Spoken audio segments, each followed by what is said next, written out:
Baik, saudara-saudara, kembali lagi bersama saya di All One King Channel.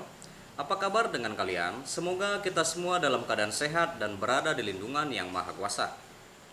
Baik, kita lanjut membahas tentang kasus Subang ya, di mana perwira diduga terlibat kasus Subang dan Kompolnas mengatakan dalam proses penyelidikan adanya dugaan keterlibatan perwira polisi dalam kasus pembunuhan Ibu Tuti dan Amalia Mustika Ratu di Jalan Cagak, Subang, Jawa Barat menjadi perhatian khusus Komisi Kepolisian Nasional atau Kompolnas ya. Ketua Harian Komisi Polisi Nasional yaitu Irjen Purnawirawan Benny Mamoto mendorong kasus ini dengan pembuktian penanganan yang komprehensif secara saintifik sehingga berkas pembuktian yang cukup bisa digelar di persidangan, saudara-saudara.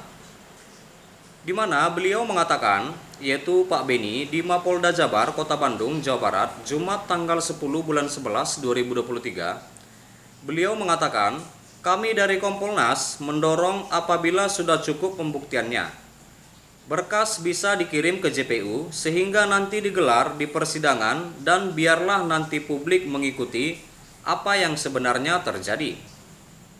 Lalu saudara-saudara, Benny menilai penanganan kasus pembunuhan ibu dan anak yang telah bergulir lebih dari 2 tahun ya. Lebih dari 2 tahun ini sudah cukup baik.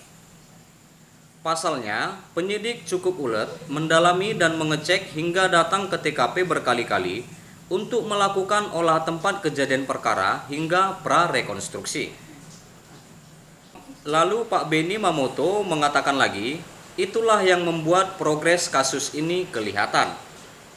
Meski begitu, saudara-saudara, Benny menilai penanganan olah TKP dalam kasus ini memiliki kelemahan dan kekurangan saat di awal. Iya, itu kita sudah menyadari ya saudara-saudara bahwa di awal kasus ini memang sudah sangat melemah dan penuh dengan kekurangan dan drama saudara-saudara. Sebab olah TKP pertama bukan dilakukan Polda. Dia menilai kompetensi level penanganan akan berbeda ketika telah diambil alih pihak Polda. Lalu, Pak Benny mengatakan lagi, olah TKP di awal itulah kan awalnya ditangani level bawah, bukan langsung oleh Polda. Dan tentunya ada kelemahan dan keringanan karena dilihat dari kompetensi. Pengalaman dari penyidik itu tentu tidak sama dengan mereka yang ada level di Polda. Itu jadi salah satu kendala ya, saudara-saudara.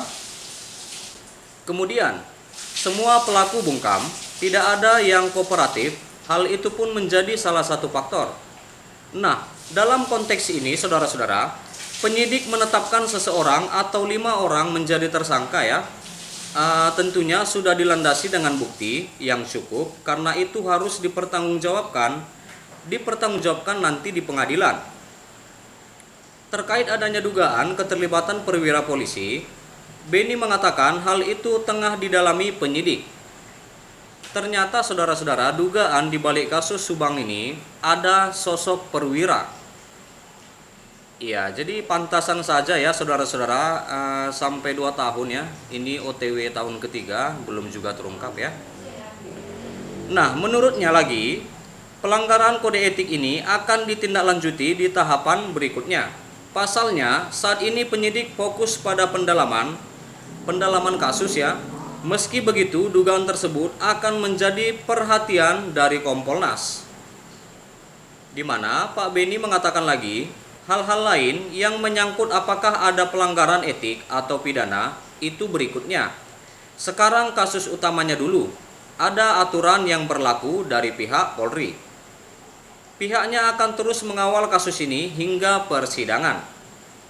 Kami akan terus mengawal bahkan nanti kasus ini dilimpahkan ke kejaksaan dan persidangan kan sering baru terungkap di persidangan, kata Pak Benny. Nah, kita sedikit membahas tentang sofa ya, saudara-saudara. Sofa milik Tuti yang disebut-sebut disimpan di rumah istri muda Yosep, yaitu Mimin di Cijengkol, Serang Panjang. Saat prarekonstruksi kasus Subang, polisi kembali menyusun barang-barang di rumah Tuti dan Amalia Mustika Ratu. Polisi menyusun kembali penempatan barang-barang untuk mereka adegan sesuai dengan kesaksian Muhammad Ramdhanu alias Danu. Pasalnya, setelah pembunuhan ibu dan anak di Subang, rumah Tuti dalam kondisi kosong. Dalam arti saudara-saudara, barang-barang sudah tidak ada lagi ya. Dan itu patut untuk dipertanyakan. Di mana pengacara Mimin, yaitu Pak Roman Hidayat, membantah soal barang Tuti ada di rumah kliennya. Wah, nggak ada itu, nggak ada, kata Pak Roman. Ia menduga kemungkinan barang-barang di rumah Tuti dan Amel dibawa ke tempat Yoris, anak pertama Yosep dan Tuti ya. Di mana Pak Roman mengatakan dibawa ke rumah Yoris itu sebagian besar, kuncinya aja Yoris yang pegang, kunci rumah itu dipegang sama Yoris. Roman Hidayat mengaku juga tak mengetahui pasti keberadaan sofa milik Tuti. Wah, nggak tahu deh, dari Yoris mungkin, kata Pak Roman. Perlu diketahui saudara-saudara, kunci rumah TKP juga memang diserahkan ke Yosep ya. Namun oleh Yosep diberikan kembali kepada Yoris. Yoris kemudian memberikan kembali kunci rumah di Dusun Cisuti, Kecamatan Jalan Cagak, Kabupaten Subang, diberikan ke polisi, saudara-saudara. Nah, kini usut punya usut, ternyata sofa milik Tuti disimpan di Yayasan Bina Prestasi Nasional. Tak hanya sofa, ada juga alat fitness yang sengaja disimpan di yayasan ya. Ternyata itu emang alat fitness, memang diminta polisi sehari sebelum rekonstruksi ya. Jadi ditempati lagi, kata pengacara Yoris yaitu Bu Leni Anggreni pada tayangan YouTube Misteri Mbak Suci ya. Kalau sofa diambil dari sekolah, sementara untuk motor dipegang pihak Yosep. Motor ada di Pak Yosep, kata Bu Leni Anggreni. Leni Anggreni memastikan sofa dan treadmill disimpan di yayasan, saudara-saudara. Iya. Baik, saudara-saudara, sampai situ dulu berita terkini yang bisa kusampaikan tentang kasus Subang 2021. Terima kasih buat kalian dimanapun kalian berada, saudara-saudara. Terima kasih sudah menonton, sudah support selalu di channel ini. Jangan lupa di like, saudara-saudara, berikan komentar kalian di bawah, dan please share video ini, saudara-saudara, dan subscribe dan nyalakan loncengnya. Terima kasih.